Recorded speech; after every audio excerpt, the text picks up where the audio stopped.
Benvingudes a Poca Broma, un podcast del Consell de la Joventut de València.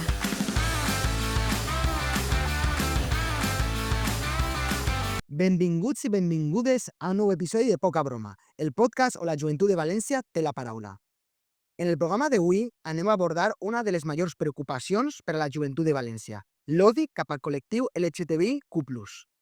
Aquest tipus d'agressions no han deixat de créixer des de l'any 2019 i en els últims mesos hem escoltat titulars com 3 jóvenes agredidos en Valencia al grito de maricones cerca de una discoteca LGTBI. Agresión homófoba en Valencia. 2 chicos reciben una paliza al grito de julandrones. Vox se desvincula de los actos contra la LGTBI-fobia en el deporte que organiza el ayuntamiento que cogobierna en Valencia.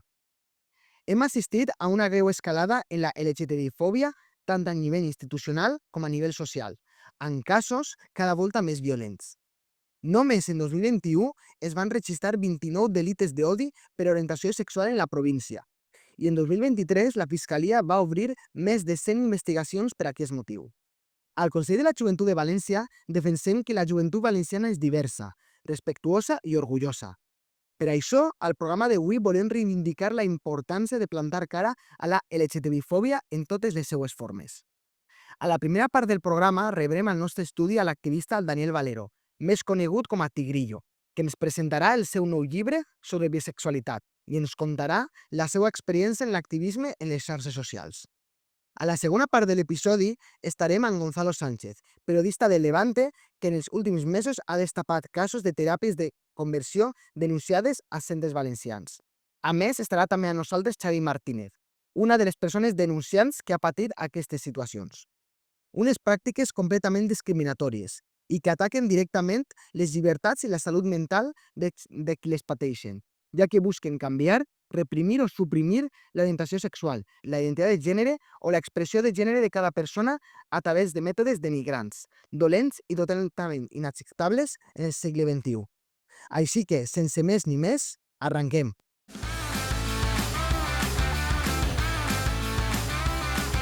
Y bueno, ahora entramos a la primera parte del podcast de hoy y como hemos contado tenemos a nuestro primer invitado, Daniel Valero, que en redes sociales se llama Tigrillo y para la gente que no lo conozca, pues bueno, es un youtuber, escritor, periodista, redactor de televisión y activista por los derechos LGTBIQ+.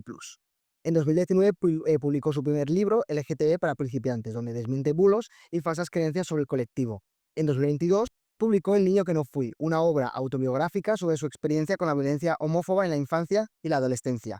En 2023 fue incluido entre las 100 primeras personas más influyentes en redes sociales en la lista Forbes. Y el año pasado recibió el premio Triángulo de Comunicación otorgado por la COGAM, colectivo de lesbianas, gays, transexuales, bisexuales e intersexuales de Madrid. Y además acaba de publicar Confundidas, Indecisas, Promiscuas, Bisexualidad, Identidad y Deseo en un mundo monosexista, ¿veis? Lo tenemos aquí presente. Es largo el título, ¿eh? Y nada, que salió, si no me equivoco, el pasado miércoles, día 9 de febrero. Por tanto, bienvenido. Muchas gracias. Que ya de estar aquí ya con la pregunta y está directamente relacionada pues con el libro, ¿no? Y un poco pues que nos cuentes sobre él, sobre qué va, qué has querido expresar en él. Bueno, pues Confundidas, Indecisas, Promiscuas es un libro que trata sobre la construcción del monosexismo y su deconstrucción en nuestra sociedad. El monosexismo es lo que hablamos cuando nos referimos a la concepción social de que lo normal o lo natural es que solo te atraiga un género u otro. Eso evidentemente pues tiene muchísimas aristas y muchísimas cosas que deconstruir porque para empezar todo el tema del género es algo que es social y cultural dependiendo del contexto todo el tiempo.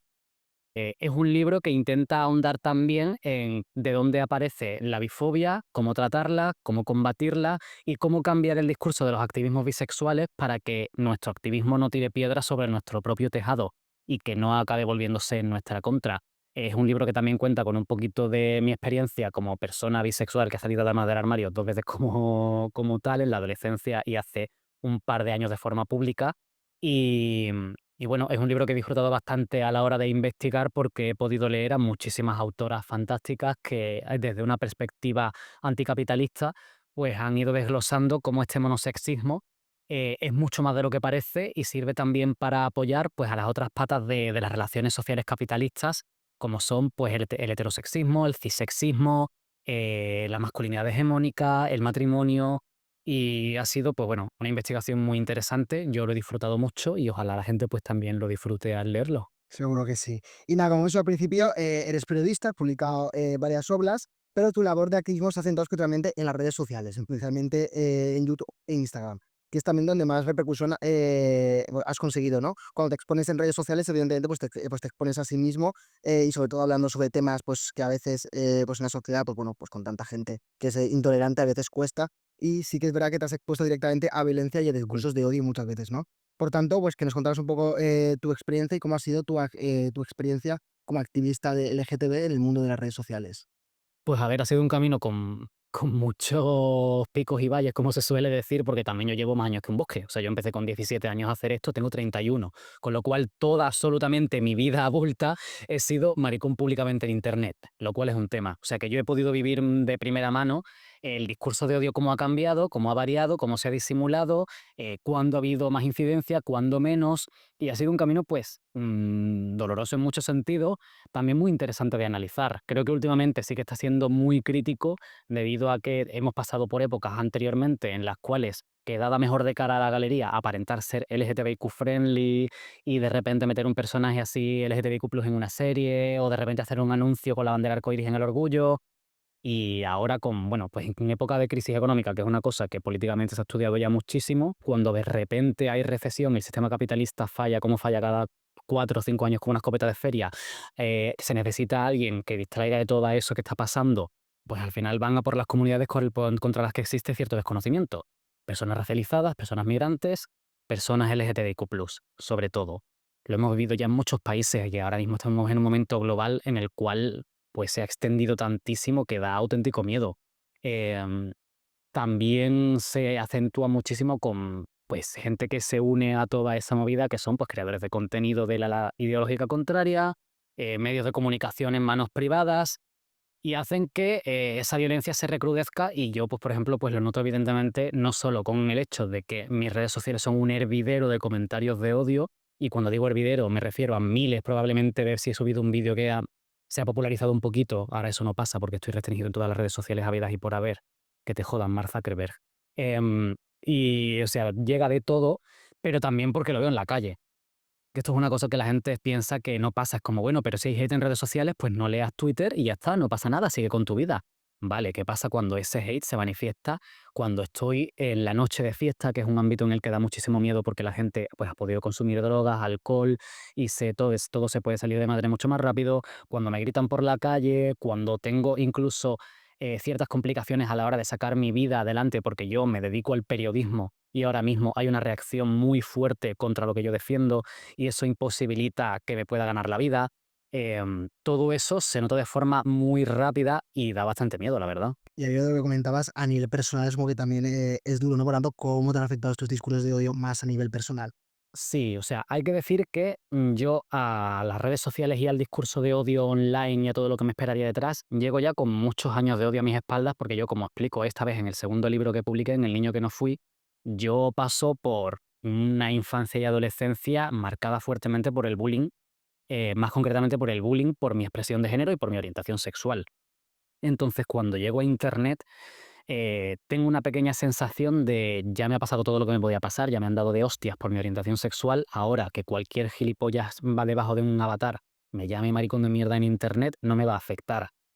La realidad es que sigue afectando porque nunca jamás te va a dejar de afectar saber que a lo mejor existen cientos de personas en este momento que te están literalmente deseando la muerte por ser la persona que eres, simplemente por defender lo que defiendes. Y sí que es verdad que me afecta sobre todo a día de hoy en el hecho de que yo no hago la misma vida que haría si no me hubiera posicionado públicamente a favor de todo lo que yo defiendo. Es decir, por ejemplo, lo he mencionado antes, a la hora de la noche, yo no salgo de fiesta con la misma tranquilidad o con la misma, pues ni siquiera con de la forma tan habitual como antes de que todo esto se recrudeciera, porque sé perfectamente que en la lotería de las agresiones que te pueden tocar de noche de fiesta, al ser maricón, las posibilidades se multiplican. Al ser un maricón que se ha posicionado públicamente, sale en televisión, etcétera, se multiplican otra vez. Todo eso evidentemente afecta. Y en los últimos años, bueno, pues tú lo has comentado, ¿no? Hemos visto un aumento de las agresiones al colectivo LGTBI, posiblemente hay una correlación con la aparición de la extrema derecha. También sobre todo, hablaba sobre todo en el libro que lo has comentado, de que cómo las crisis del capitalismo han hecho que ahora, pues digamos que el odio se centre no en las causas del capitalismo, sino en los colectivos pues, más vulnerables, ¿no? Sobre todo ahora últimamente estamos viendo como las manos privadas son las que controlan pues, las redes sociales, que habitualmente esas manos privadas pues, no responden a los intereses de la mayoría, sino a los intereses individuales, ¿no? Por tanto, ¿crees que las redes sociales siguen siendo espacios seguros? Creo que nunca han sido espacios seguros, eso para empezar. Creo que es un momento en el que este debate, de verdad que yo intento posicionarme lo máximo posible, pero es tremendamente complicado, porque tenemos una parte en la cual si permanecemos en este tipo de redes sociales, estamos aumentando el capital económico y por tanto la seguridad para hacer lo que quieran de magnates tecnológicos que utilizan su poder para echarnos odio encima. No estamos simplemente discutiendo, compartiendo fotitos de nuestra comida, charlando con nuestros amigos, mandándonos un DM. Estamos aumentando el capital económico de Elon Musk, de Mark Zuckerberg y de toda esta tropa. Y no solo eso, sino que además intentar contrarrestar lo que ellos hacen con nuestro mensaje es muy complicado cuando ellos tienen el pleno control de los algoritmos y de la forma en la que funcionan. La prueba es que yo, desde que sacó Meta toda esta nueva legislación con la cual se permite llamar a las personas LGTBIQ+ enfermas y se permite atacarles porque se defienden con la libertad de expresión, desde entonces mi contenido se ha hundido muchísimo en cuanto a alcance, teniendo en cuenta que yo tengo una comunidad de personas que me siguen y que comparten lo que hacen y que aún así Instagram, si ve que se comparte de más, directamente lo borra y lo elimina, bajo el pretexto de que lo que yo hago sí que es discurso de odio, literalmente. O sea, si yo denuncio un comentario en el que me dicen te vamos a matar, maricón de mierda, me llega que no es algún delito de odio porque se ampara la libertad de expresión. Sin embargo, si yo mismo hablo de mi orientación sexual, de mi identidad, de lo que sufro por mi expresión de género, por lo que sea, eso sí se considera de odio e incluso hay un proceso de revisión manual por la cual una persona ha certificado que efectivamente no ha sido un error, que es un contenido que no se puede permitir. Entonces entiendo la desazón de la población diciendo, vale, ¿qué hacemos entonces? Existen redes alternativas que se están creando para poder huir, pero lo cierto es que el gran grueso de la población no está suficientemente politizado como para entender que existen esos espacios, porque el gran grueso de la población no tiene ningún problema con Instagram. A mí Instagram me está jodiendo la vida y está permitiendo que se me llame maricón de mierda y me está bloqueando a mí cuando yo me defiendo. Sin embargo, pues para el 90% de la población que utiliza Instagram para ver reels graciosos y para que le salga un bailecito de Pablo Motos con Joaquín el del Betis y para subir la foto de su vermú, es que les da completamente igual, y ese es el 90% de la población. Esa gente no se va a ir a Mastodon, Blue Sky y redes sociales alternativas, con lo cual, ¿cómo llegamos a todo ese espectro de personas que no están ni en un extremo ni en otro ideológicamente hablando, pero tampoco están politizadas lo suficiente como para entender que tienen que estar de nuestro lado? Me pasa mucho con contenido que intento que vaya dirigido hacia los más jóvenes, que es a los que se está intentando captar, sobre todo desde la estrategia de la extrema derecha. Las redes sociales de Vox, por ejemplo, tienen una estrategia 100% dirigida a chicos, hombres, jóvenes, adolescentes. Vale, esto también les perjudica a ellos mismos, porque se les llama a la hipermasculinidad, a el rechazo al feminismo, al machismo. Esto hace que también tenga un efecto negativo en la forma en la que ellos van a tener relaciones con el entorno. Eso les va a convertir a ellos en más infelices. ¿Cómo llegamos a este público para evitar que ellos sufran y aparte se conviertan en agresores? Porque el chaval de 15 años del instituto no va a decir, ah, pues me voy a meter en Mastodon a ver qué dice la gente súper politizada. Evidentemente que no. Y si intentamos llegar hacia ellos a través de lo institucional, van a mostrar aún más rechazo, porque el chaval de 15 años lo que quiere es ser un punky y no hacer lo que le dice el que viene a dar una charla a su instituto. Y lo sé yo, que voy a institutos y me reciben con las capuchas puestas y diciendo que no quieren escucharme porque me están haciendo boicot, porque algún youtuber de ultraderecha les ha vendido que yo soy el que les quiere aleccionar a ellos, que ya vienen aleccionados de casa por el uso que tienen de YouTube y de TikTok. Sin embargo, ¿qué herramienta tenemos entonces para llegar a toda esa generación y para evitar que se conviertan? Y eso necesita un enfrentamiento muchísimo más de cara de nuestras instituciones, de las personas que tenemos al frente en el Estado, de las instituciones educativas también, aunque no sean la única manera, y tenemos que ponernos de frente contra los grandes magnates tecnológicos. Igual que hay muchísimos países que han dicho, si tú no vas a cumplir unas reglas democráticas, no operas en nuestro país, desde los países que quedamos con un frente democrático que tiene que tiene pues cierta lógica, tendremos que enfrentarnos de esa manera, porque escondernos en redes alternativas puede estar muy bien para respirar un poco y para formar comunidad entre los cuatro politizados que estamos ahí gritando exactamente lo mismo, y también está muy bien, pero necesitamos alcanzar a un grueso de la población que no son homófobos, no son machistas, no son racistas, les están convenciendo de que en realidad lo son. A ese es al público al que hay que llegar y no solo podemos hacerlo a través de redes sociales, necesitamos una colaboración pública muchísimo mayor. Bueno, la segunda pregunta era un poco pues el debate que has tenido, ¿no? De si debemos, el debate eterno que hay, si debemos dejar las redes sociales y, en cierto modo, favorecer a las manos privadas que tienen esas redes sociales y renunciar también al altavoz que este supone para llegar a las gente. Entonces, la pregunta es, ¿vale la pena seguir emitiendo esfuerzos en combatir los discursos de odio en las redes sociales? Además, teniendo en cuenta que hay un algoritmo que no favorece ese debate. Yo soy muy ajeno a todo el discurso épico que se está montando alrededor de seguir en Instagram, Twitter, etcétera, de es que hay que dar la batalla contra la ultraderecha porque estamos peleando en su campo y eso lo sabemos de sobra. No hay victoria posible cuando estás jugando ahí. Sin embargo, una cosa es no aspirar a una victoria total y otra cosa es irte del campo de batalla abandonando a los heridos. Eso es muy distinto. Yo de lo que hablo es de mantenerse en esas redes sociales con cierta presencia, porque al final que yo me vaya o no de Instagram no cambia el hecho de que Mark Zuckerberg siga siendo multimillonario. Tendría que haber un éxodo total para que eso pasara. Lo hemos intentado irnos a redes alternativas. El 90% de la población que no está tan politizada no lo está haciendo. Yo no me voy a ir del todo y voy a dejar solos a chicos que a lo mejor necesitarían ver mi mensaje, aunque sea de casualidad, aunque sea mucho menos probable que lo vean ahora que tengo tantísimas restricciones. Pero igual ese mensaje, si le cambia la vida a una o dos personas, o si da herramientas a 2 o 3 personas para poder enfrentarse a lo que están enfrentando, o si inspiran a un chaval de 15 años a decir, vale, pues la forma en la que yo me siento y soy resulta que no está tan mal. Hay más gente en internet que es así, que eso es lo que a mí me salvó la vida en primera instancia cuando yo tenía 17 años iba a ver vídeos en YouTube. Si esa posibilidad sigue existiendo, por lo menos yo, me voy a mantener en esos espacios y respeto todas las opciones, respeto que la gente decida no dar su dinero a esos magnates tecnológicos en sus redes, me parece fantástico, pero creo que es muy peligroso que sin haber instaurado aún un éxodo total de la población, abandonemos todos los espacios, porque entonces sí que no alcanzamos a toda esa gente. Muy bien, pues ya casi estamos acabando. No sé si lo sabes, pero en la siguiente parte del podcast vamos a hablar con el periodista y uno de los denunciantes que denunció uno de los casos de terapias de conversión que había aquí en Valencia, ¿no? Esta es probablemente una de las muestras más evidentes de la LGTBI-fobia en nuestra sociedad y sigue estando muy presente en determinados ámbitos, sobre todo vinculados a la religión. Desde el Consejo hemos estado dando difusión a la iniciativa ciudadana europea para prohibir las terapias de conversión en la Unión Europea. Pero pensamos que todavía queda mucho por hacer en este sentido, ¿no? Por tanto, la pregunta es, ¿qué crees que podemos hacer como sociedad para que ninguna persona más se vea sometida a estas pseudoterapias? Pues mira, una cosa por la que habría que empezar es intentar atacar ese argumento que se lanza tan habitualmente de no, pero es que ellos van porque quieren, es la libertad, que es el que utilizan, por ejemplo, las derechas cuando defienden las terapias de conversión y votan en contra de penalizarlas. Dicen, bueno, pero es que le estamos quitando la libertad a la gente de ir al psicólogo por su cuenta, cuando realmente entendemos que hay un gran entramado detrás que obliga a esas personas a ir porque lo ven como la única opción de tener una vida digna, porque tienen un entorno con el cual lo otro no es una opción.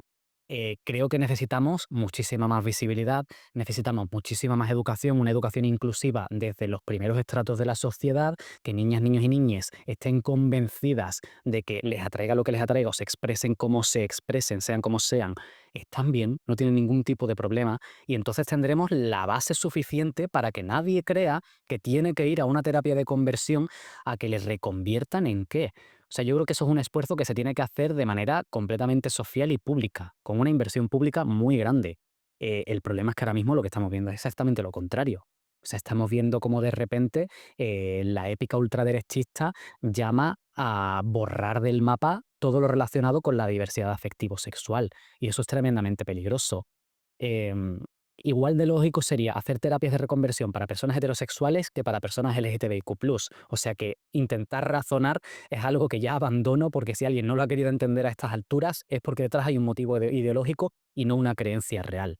Entonces creo que necesitamos muchísima más visibilidad y por supuesto también necesitamos enfrentarnos de verdad a la gente que comete estas atrocidades, porque hasta ahora las leyes no les han castigado suficiente y hemos tenido casos de personas que se dedicaban a realizar estas torturas simplemente moviéndose de ciudad en ciudad para evitar que les pillaran, pero nunca han tenido una sanción suficientemente grande como para convencerle de que no les saldría rentable. Y creo que no hay nada más asqueroso que intentar enriquecerse del miedo que otros han creado a una persona a ser sí misma. Bueno, pues Dani, pues muchísimas gracias por haber estado con nosotros Y nada, muchísimas gracias. en este ratito. Y nada, pues muchísimas gracias. Muchas gracias.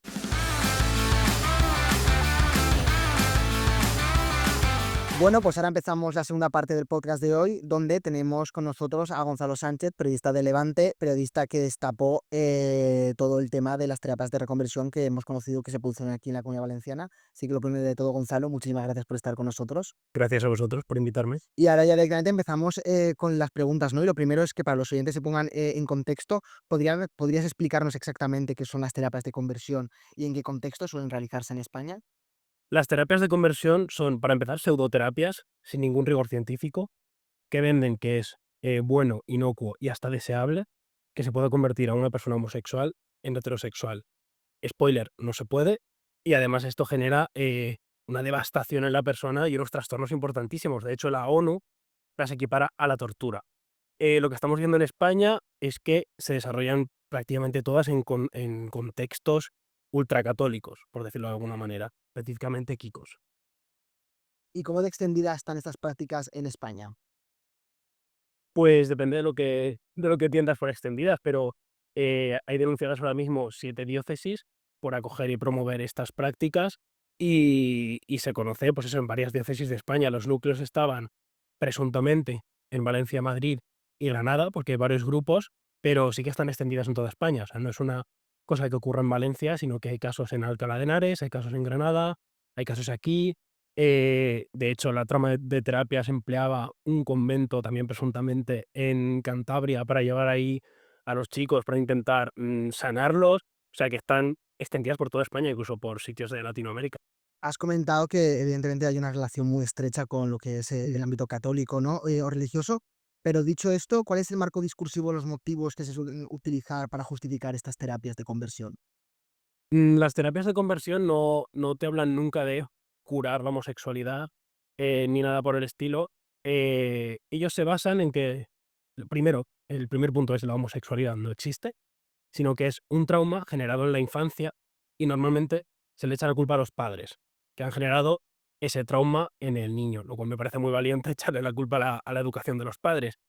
Y lo que tratan de explicar estos pseudoterapeutas o como, no sé cómo llamarlos, es que, bueno, tú tienes un trauma de la infancia y que mediante la oración, mediante la castidad y mediante realizar las fichas que ellos te mandan, pues te puedes sanar. Hay distintos tipos de terapias, o sea, todas tienen en común este tipo de trauma y ellos no mencionan la homosexualidad, mencionan la atracción hacia el mismo sexo. O hay un grupo que ni siquiera te habla ya de atracción, te habla de proyección hacia el mismo sexo. Lo que ellos dicen es, como tú eres una persona herida en la infancia, te proyectas en ese chico, pero simplemente porque tú quieres ser como él, no porque tengas ninguna atracción sexual. Esto es lo que dicen ellos, evidentemente todo desmontadísimo por las asociaciones más prestigiosas de psicología, o sea, esto no tiene ningún tipo de rigor científico, ningún tipo de base científica de nada.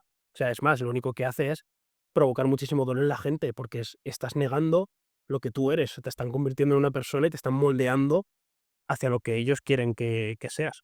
Y al hilo de lo que comentabas, ¿qué diferencia hay entre las terapias que se realizan bajo este discurso religioso y las que hacen desde otros enfoques, como las pseudociencias, o es que están vinculadas directamente? Está todo muy vinculado, de hecho, o sea, es una pseudociencia en sí, o sea, es que no sé si podría incluso llamarse pseudociencia, porque es que, ya te digo, está todo desmontadísimo. Todas las que hemos visto de momento en España están vinculadas con entornos religiosos, sobre todo porque, esto ya es un poco opinión mía, es mucho más fácil captar, o los sitios de captación de gente joven suelen ser en entornos no ya religiosos, sino ultra religiosos. Es decir, pues sobre todo eso del camino neocatecumenal, son las que estamos viendo. Entonces es como mucho más fácil captar a la gente ahí. O cuando son muy jóvenes. Por ejemplo, el profesor de Alacuas, que nosotros publicamos en el diario, él afirma en varios vídeos que es a los 12 años cuando hay que empezar a plantar esta semillita en la cabeza del chaval, porque claro, tú con 12 años eres una persona muy vulnerable, no tienes claro si que te gusten los chicos o no te gustan, entonces una figura de autoridad como el profesor te empieza a meter esto con calzador. De momento las que hemos visto son todas en, en contextos ultra religiosos, o sea, es raro que una persona que no venga de estos contextos entre estos grupos. Y en el caso de las terapias de conversión ha sido muy importante pues, la repercusión mediática que hemos tenido, ¿no? Gracias a los medios hemos conocido lo que ocurría y así y hemos sido capaces de denunciarlo y de investigar, ¿no?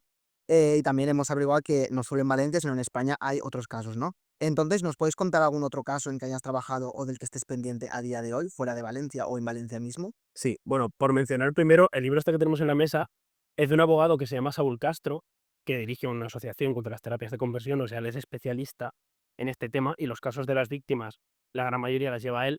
Y Saúl escribió este libro en 2022, pero no sé, por algún motivo pasó desapercibido, no sé por lo que sea, pero este libro, él hizo una investigación súper minuciosa y creo que, que habría que hablar también de él y se lo podéis leer en el oro porque es increíble.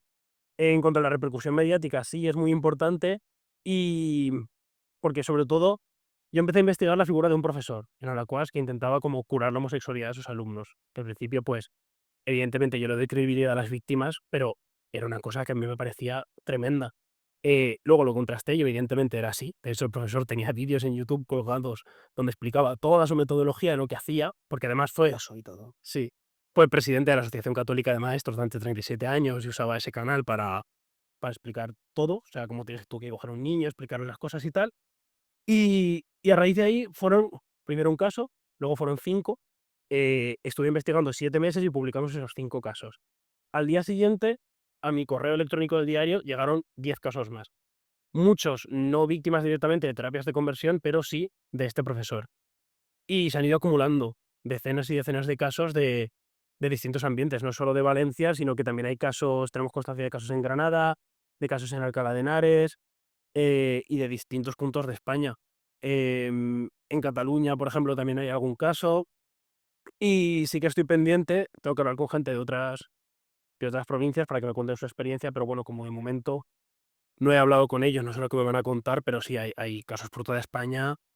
Y Xavi, que es la persona que podemos entrevistar después, él te explicará que cuando él estaba en Ruilova, en el convento en Cantabria, o venía aquí en Valencia, él me contaba que cuando venía a las convivencias había cientos de chavales, o sea, cientos. Y a nivel legal, ¿cuál es la situación de estas terapias de conversión? ¿Son ilegales? ¿No son legales? ¿Era un vacío legal? Están prohibidas, son ilegales. De hecho, esta gente, estos grupos, lo saben perfectamente y evitan usar determinado lenguaje para que se les pueda cazar, por así decirlo. Ellos nunca van a usar el concepto terapia de conversión, nunca usarán homosexualidad, siempre usan atracción hacia el mismo sexo, siempre disfrazan estas terapias de charlas sobre la sexualidad o de acompañar a los homosexuales a la castidad. Nunca te lo dicen directamente. Estas terapias son ilegales en la Comunidad Valenciana desde 2018, cuando se aprobó la ley trans. Están penadas con multas de hasta 120.000 euros, creo, si no creo recordar mal. Y en España también son ilegales desde el año pasado, desde que se aprobó la ley LGTBI de 2023, perdón. El tema es que estas terapias son ilegales, pero solo conllevan multas.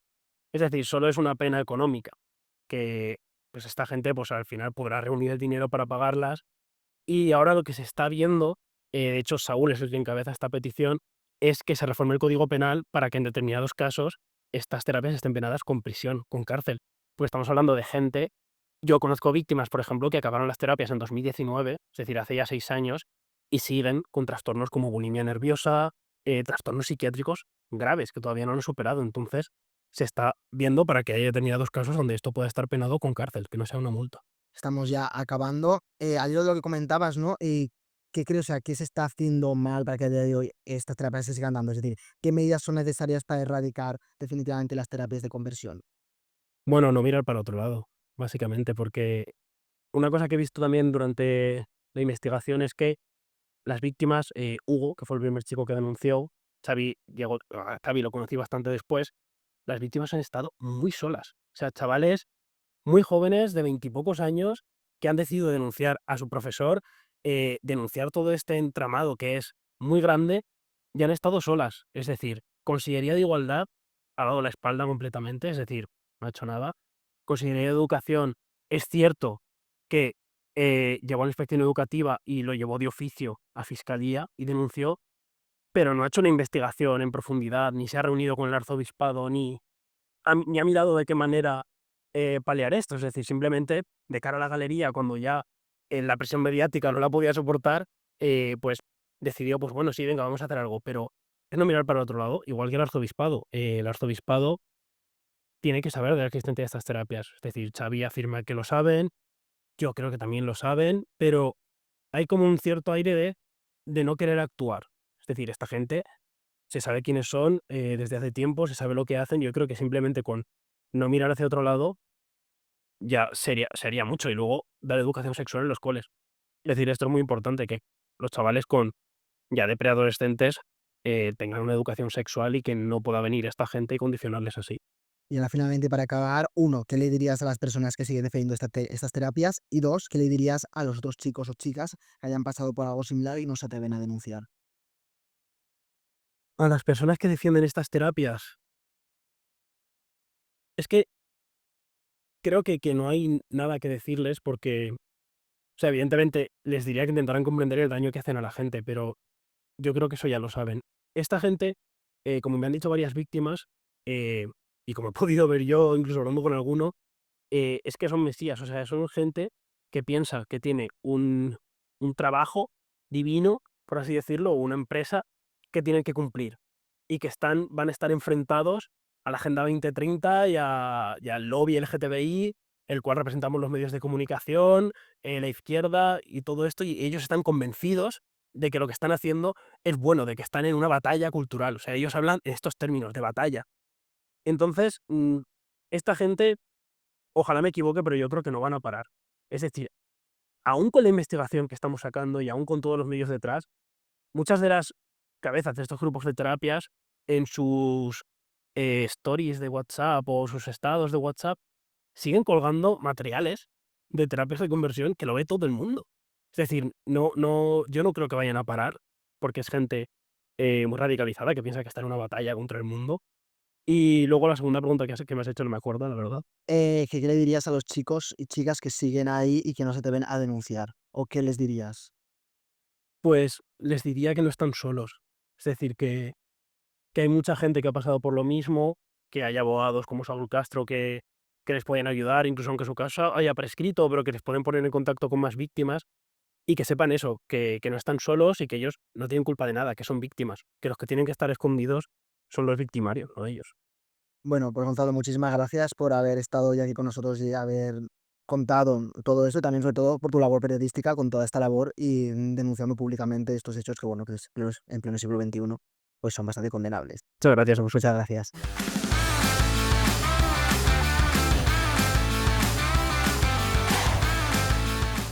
Bueno, y ahora estamos en la segunda parte del podcast de hoy, que como sabéis, en una parte hemos entrevistado al periodista Gonzalo, que fue el periodista que destapó las terapias de conversión, y ahora tenemos a Xavi, el denunciante de estas terapias, al cual queremos agradecer de corazón que esté con nosotros. ¿Qué tal, Xavi? Gracias, muy bien. Encantado de venir. Muchas gracias. Pues nada, y ahora empezamos ya con las puntas directamente, ¿no? Y es que tu caso en concreto es una denuncia contra la asociación que se llama Es Posible la Esperanza.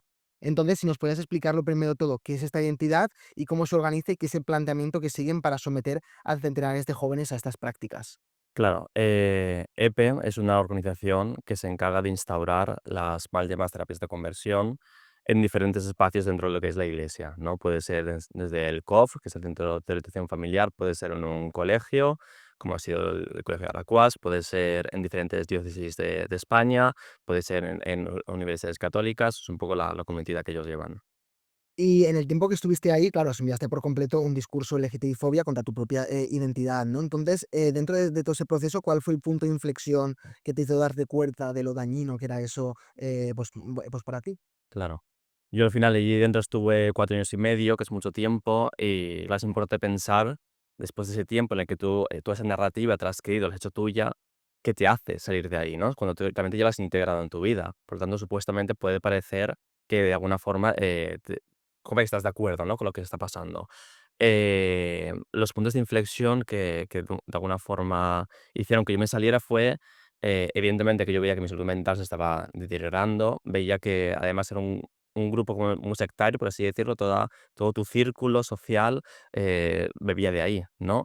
El ver que empezaba a tener puntos de referentes tanto en la universidad, cuando empecé a estudiar enfermería, mi familia, mi pareja actualmente, todo esto, y luego una psicóloga, todo esto hizo que de alguna forma empezara a coger puntos fuera de ahí que me diesen darme cuenta que realmente fuera de todo esto había un lugar seguro donde yo podía vivir mi sexualidad, pero sobre todo especialmente ese punto de sentir que me estaba rompiendo por dentro, ¿no? Que esa identidad que yo buscaba ya no la encontraba en mí, que ese Xavi que en un momento había venido a esa terapia era ya completamente distinto. Entonces, mi salud mental se mermó tanto que dije: "Yo aquí no puedo seguir". Y al hilo de esto, los responsables, bueno, pues de estas torturas y sobre todo estas personas que persiguen a las personas LGTBI se creen con total impunidad y apoyan estos discursos de odio, ¿no? Pero tú has decidido romper ese silencio y has puesto nombre a estas personas que lo practican, ¿no? Entonces, al hilo de lo que comentabas, ¿qué es lo que te ha dado la fuerza para denunciar públicamente de forma interna?